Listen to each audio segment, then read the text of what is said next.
Welcome to Get This, a podcast from Neo Financial. I'm Lisa Hannum, editor-in-chief at Neo Financial, and I'm always running a cost-time analysis for every single dollar I spend. I'm Tina Meridian, a senior product marketer, and have never paid full price for anything. I'm Madison McGregor, social media and content creation manager, and trends are never a line item in my budget. And I'm Chelsea Trenyas, content manager at Neo Financial, and 5 years ago, I moved to Canada to rebuild my financial foundation. And This is Get This.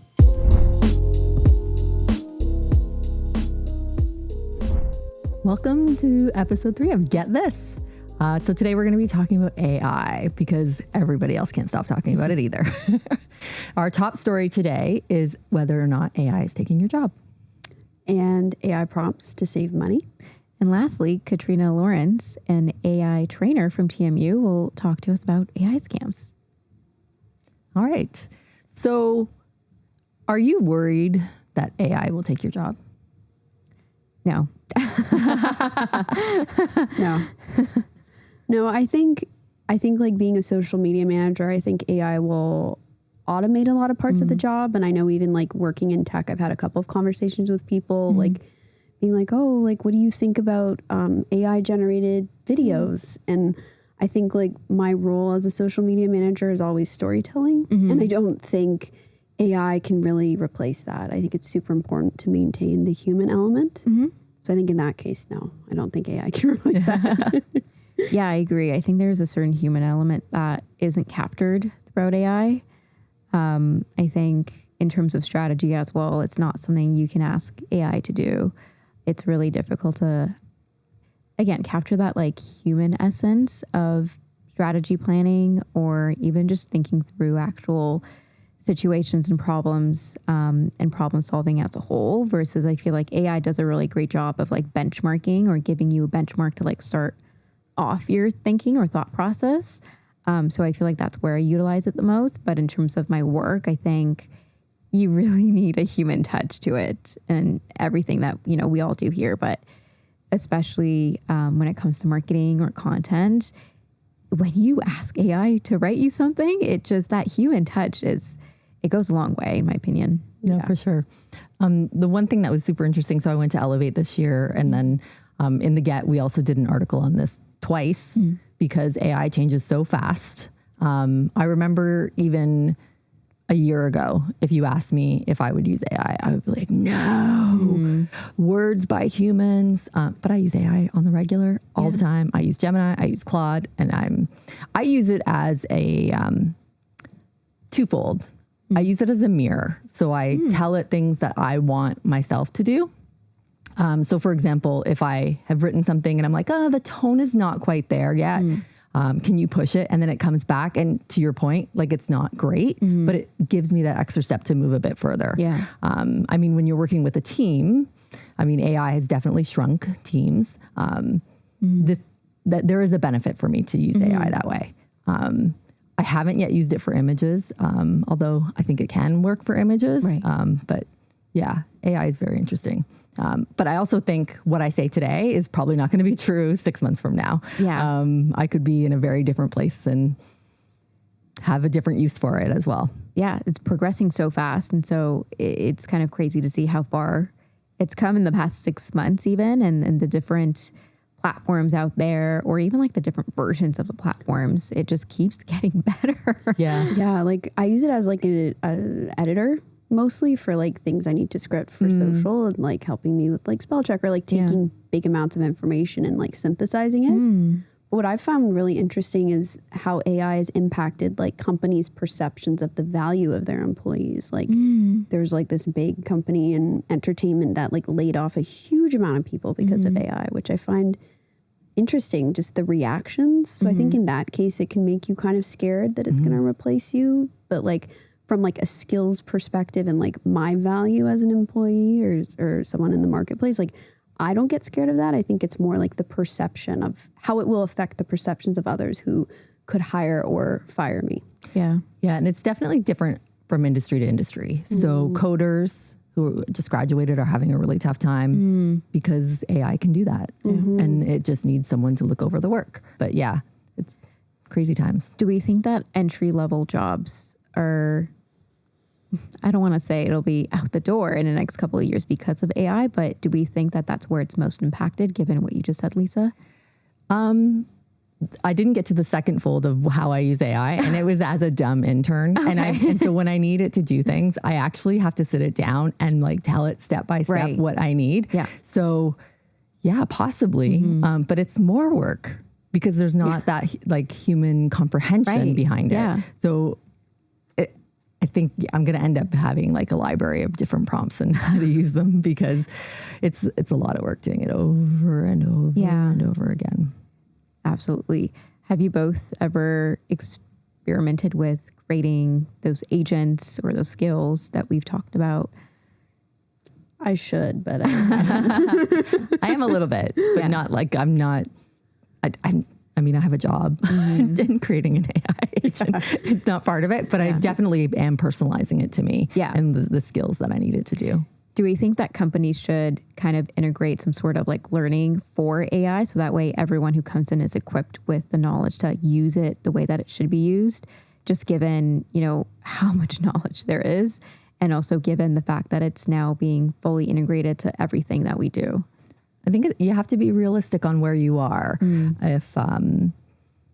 If it's a competitive for the type of job that you want, you're going to have to do that yourself because in order to have that competitive edge, you're going to want to go into the interview. It's funny. I spoke at a conference with Fig Financial and I was on an AI panel and I told everyone in the audience to put A on their resume because we are all at the same level. We are all figuring this out. Yeah. You may think someone knows more than you, but chances are they're just using it the same way you are, trying to figure out like what their grocery list should be and proofreading.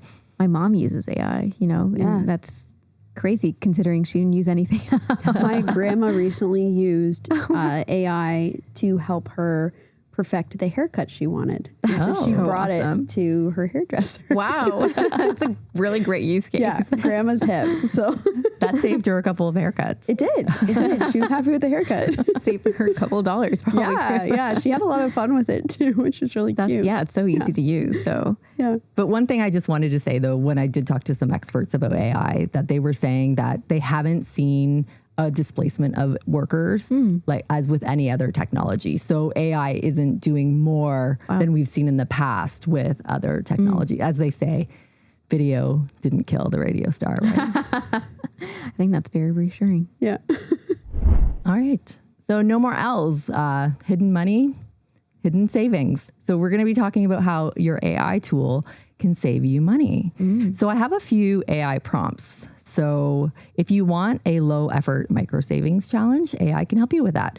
So you can put into the prompt, I want to save $200 by the end of the month, suggest some creative saving challenges to meet this goal. And it will give you a whole list. You can even say like the number, like if you want 3, you want 300. The second one, using AI as a sous chef. I know you and I talked about this, Madison. Yes. So you can put in the prompt as being, I have $100 to buy groceries. Can you design a vegetarian meal plan that includes breakfast, lunch, and dinner for the week? And include the breakdown by ingredients. Imagine spending $100 on groceries for 1 week. Yeah. That's getting AI to think. And then the last prompt that I have here, is about uncovering savings in your mortgage agreement. So this is uploading your mortgage agreement, and then, you know, when you can add it like a file, and then you can ask it, what penalties should I negotiate? Is there a better way to structure the interest that I will be charged?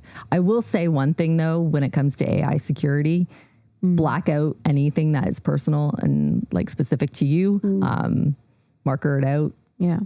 Make sure that like all that stuff is hidden because we don't know where this stuff is going to end up. Yeah, that's the scary part, isn't it? Yeah. So have you used AI to save yourself some money? Yeah. I tried the prompt about savings and I thought that was, honestly, it came back with such creative ideas that were so easy to implement. And I thought that was a really great way of just like kicking it off. Something that I also do personally is just something similar to the sous chef is instead of asking it like the dollar value, I tell it what I have in my fridge. So that way I don't have to buy anything new. Even cheaper. Yeah. I'm a cheapo. But I think with that, it's a really great way to actually start instigating and start exploring areas where I could save more, because $20 a week really adds up by the end of the year. Even if it just says, I'm sure one of the recommendations was, and I do think this was it, but don't buy coffee. Oh, Yeah. So it was like essentially like millennial shaming. Don't have avocado toast. It really said like one of the key ways that you can save, as you know, you can also tell it so that way it's a bit more specific to you. So as someone who has a 9 to 5, goes into the office every day, it's like, don't buy lunch outside, bring lunch, don't buy coffee, make coffee at the office. That way you're saving like $30 a day, which again, every day that really adds up. That's really big. I used AI to help me budget. So I put my paycheck in, and then I put the percentage of that paycheck I wanted to put towards different savings accounts. And then I also determined how much I could take from that paycheck and put into investments. And then like it helped me figure out how much I'd have in my checking on a monthly basis. And I did that in October. Or I did that like 5 months ago, and I'm still doing it, and it's working. So like a planner almost. Yeah. And for the sous chef one, I got these like really nice protein bites. And I brought them home, and it listed the ingredients, and my mom really liked them, and they're quite expensive to get as a treat. And my mom used AI to figure out the recipe and remake it. And that saved us so much money. We've had it like she makes it like every week. She reverse engineered it. She Uno reverse carded that. Yeah. Wow. Amazing. So I have used AI for contracts similar to the mortgage agreement. And I was negotiating a couple of things I wanted in the contract, and I was like, is this good? Like what's the probability that this will actually work? And it was like, this is a very strong contract. It benefits both sides. You'll definitely get this. And then I submitted it, and then they were like, no. So I do find AI to be very, very complimentary. And I've noticed that more and more since then. It's like, you've got this, or you're on the right tone, or you know what I mean? Like it really does feed into like the ego a little bit. Yeah. It really does. Yeah. It's dangerous. I like anything for that. Like I go to someone because I'm like, it's not telling me the truth. Yeah. Well, I think that's part of AI. It's supposed to agree with you. Yeah. So you have to have a very strong prompt for it to give you a neutral response. What are your secrets? Yeah.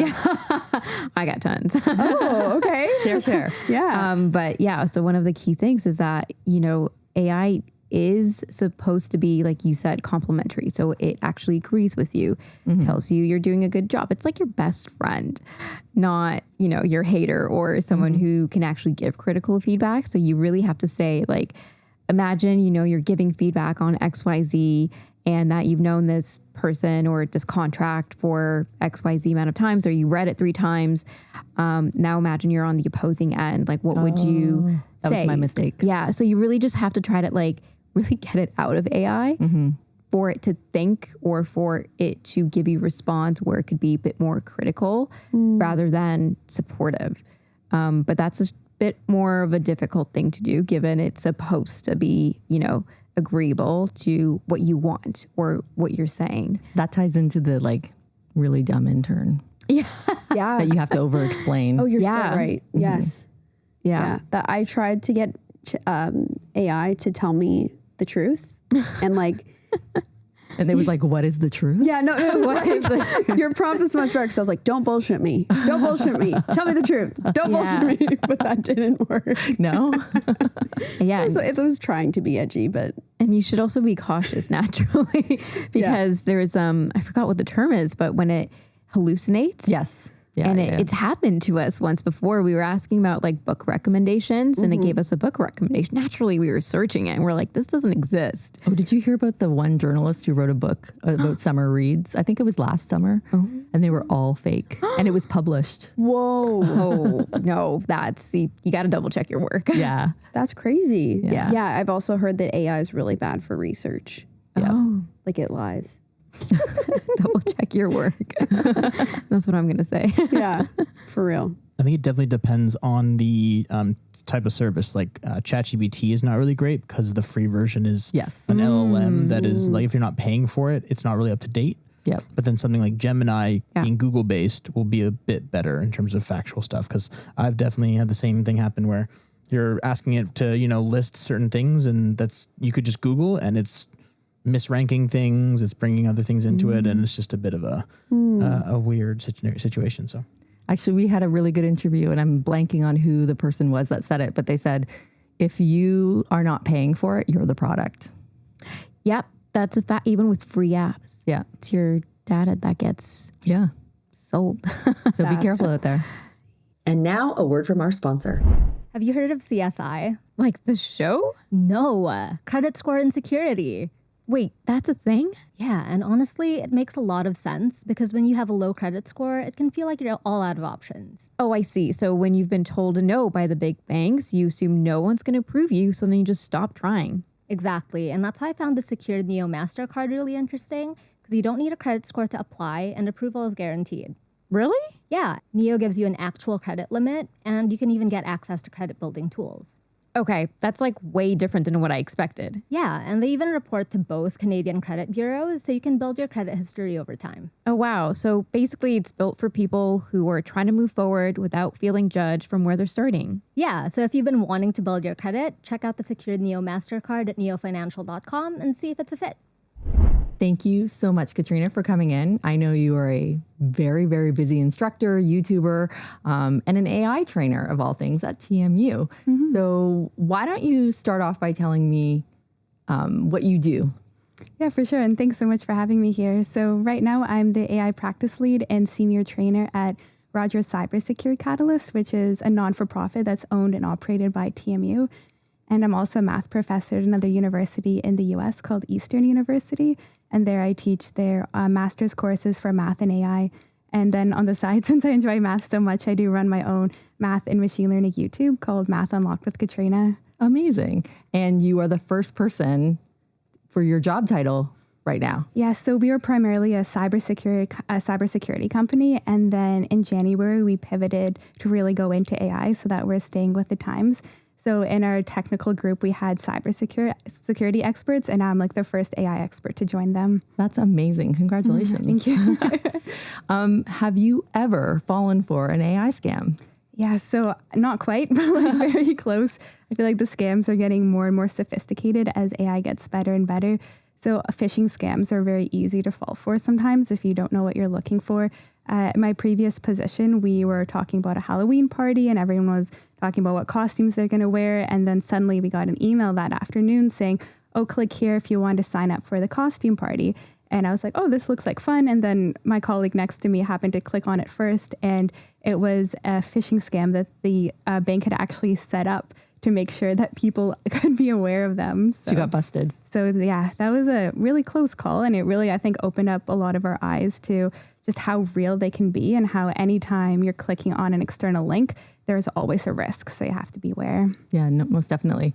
How realistic, I feel like this is a dumb question, but I know you're going to get into it deeper than my question, but how realistic are AI scams? So now they're like quite realistic because before there'd be a lot of spelling mistakes because different hackers would have to scrape the internet and manually put together a lot of these scams, where now the AI attackers can use and leverage large language models.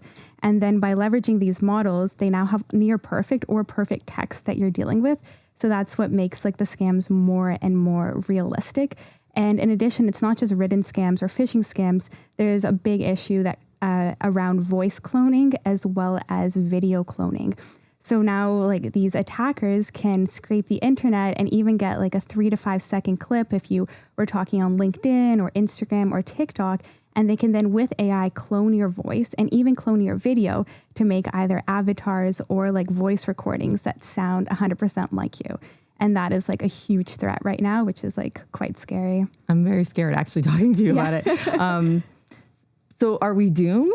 So we're definitely not doomed. I think we're in a transitional period right now because AI is so new and it's moving really fast and we don't have all the right guardrails in place right now. And that's really something even at Rogers Cybersecurity Catalyst, what we're working on is to really promote secure AI implementation training for everyone. And I think it's like with every new technology, it moves so fast and everyone's so excited about innovation that sometimes it takes a little while for the security side and the guardrails to come. So no, I definitely don't think we're doomed. I think there's amazing innovations that can come out of AI in terms of like healthcare progressions and also in terms of environmental aspects and climate change. And it can really help us push our research in amazing directions. And I do believe the guardrails are coming. And I know a lot of governments and organizations are already pushing for them. So what do I do if I see something and I'm not sure if it's AI? And yeah, for sure. So there's a couple different things that you can do. Like in terms of phishing scams, always beware of any links. So anytime someone says, click here, just take a moment to verify a few things. One thing you can do is hover over the display name of the email. Oftentimes the display name could look genuine, but then if you hover over it and see the actual email address, it might be full of random numbers and letters, and that's a very good indication.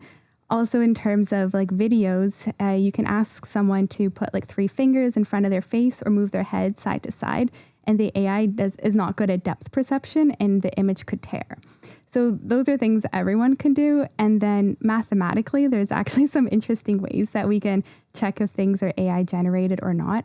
If you take an image, for example, and turn it into grayscale, every single pixel will then have a number between 0 and 255. Mm-hmm. And from there, you can simply just pass it through a math algorithm and it will turn it into a wave. Real photos will have a very smooth and continuous wave, whereas AI generated photos will have a very spiky wave due to how they were made. So. That's something I can't do. That's something you do, right? That's definitely not something everyone can do right now, but that's a really good tool to have because some AI generated images and videos look so realistic that a human eye can't tell. So it's nice to know that on the back end, there are tools and different things that we can do to test this. Amazing. In addition to what you just talked about, what should people do if they're not sure or they just got scammed? They just got scammed. Yeah. Yeah. So I think the biggest thing is if they're not sure is always to verify. So that means if you have an email or a phone call that comes in and there's like some urgency about it that doesn't seem quite right, or even any financial urgency, like, oh, please send me $10,000 because I'm in trouble. The best thing to do is to hang up and call the person back on their real phone number. If you think this call is coming from like your friend, but they're asking for money, hang up and then call them and verify, is this you? Yeah. And another thing that I encourage a lot of people to do is to come up with a code word for like them and their friends and their family or even people at work. So if you're ever in a real situation and you need money sent to you because you're in trouble, then say your code word. And then that's like a really good thing that I think families and companies should develop. And it's kind of like your own personal 2-factor authentication. I was going to say, compared to that. That's so funny. So that's like, I think, a really great strategy people should start implementing. Amazing. How are you incorporating AI knowledge into educating people about true messages? You know what I mean? Like, how can you tell the real from the fake? Yeah. So a big thing in our education is understanding the fundamentals of AI and also the fundamentals of cybersecurity and how they come together. So we really focus on like some main threats that you can have, such as like data poisoning, prompt injections, and different things like that. So we tell people like what they are because knowledge really is power. And when people are more aware of something, then they're more conscious and they might take an extra second. And the other side of things is we don't want people to get hurt while they're prompting because data security is like a huge issue right now. So our big motto is pause before you paste. Are you putting sensitive information into an LLM? Where is this information going? Would you be upset if other people saw it? So we're trying to like empower everyone to understand more about what AI is and also that whole value chain, because you start on one side with the data that you put in. It goes through an entire model. It could have third-party vendors involved. It could be hosted on a cloud, and then you have an output. So there's all these layers in between the input and the output where your data is at risk. So we're just trying to teach people to like be aware of that so that they understand what they can put in and what they can't put in. And then accountability is a big thing. So it sounds like there's a lot of back to basics, right? Yeah. Like if someone's trying to make you feel fearful or that you have to do something quickly, that's a little suspect, right? It's like for sure. And if something happens out of the ordinary, whether it's a family member asking for money or something like that, then like pause and like think about what's really happening. And then like even finally always go straight to the person or even the company. Yeah. 'Cause like you can get texts and that's not even AI, right? It's just, well, maybe at the capacity that they're sending them out is probably AI, but just like click here or call this bank because something's happened to your account. Look up the number. Like it's a lot of common sense. It goes back to a lot of basics. And what I've seen a lot with AI is that everyone doesn't want to be accountable. They're like, oh, it's the AI doing it. I'm not accountable. So just like you said, it's all back to becoming to the basics, really. It's the foundations and it's the principles. So we always start with governing principles. Like we need accountability, we need trust, and being accountable is so important. And I kind of always use the analogy of like a traffic system or traffic law, for example. So you might have the government that imposes this is our traffic law, yet whether you're a pedestrian, a cyclist, or like a vehicle driver, everyone is personally accountable because you're all part of this interconnected system. And that's kind of what it is with AI and at your company. Even if you're a junior and you didn't make the AI rules, you're still accountable to follow it day to day because your actions impact everyone else, and it can also have other impacts down the road. So I always like to ground it, and that's always been my teaching philosophy. I ground everything in math and and also back to AI. I'm like, let's ground it in like fundamental principles, and let's just think before we click. Let's have that extra accountability. And let's just like pause and analyze our situation before we make any decisions. No, that makes I feel a bit more empowered actually after talking to you. How can our audience find out more about you and your work? Yeah, for sure. So I currently work at Rogers Cybersecurity Catalyst, so they can check me out there. We're a part of TMU and we're offering lots of secure AI courses. And on a personal level, if you're interested in the math behind algorithms, or if you want to dive deeper into AI, I do run a math YouTube channel, Math Unlocked with Katrina.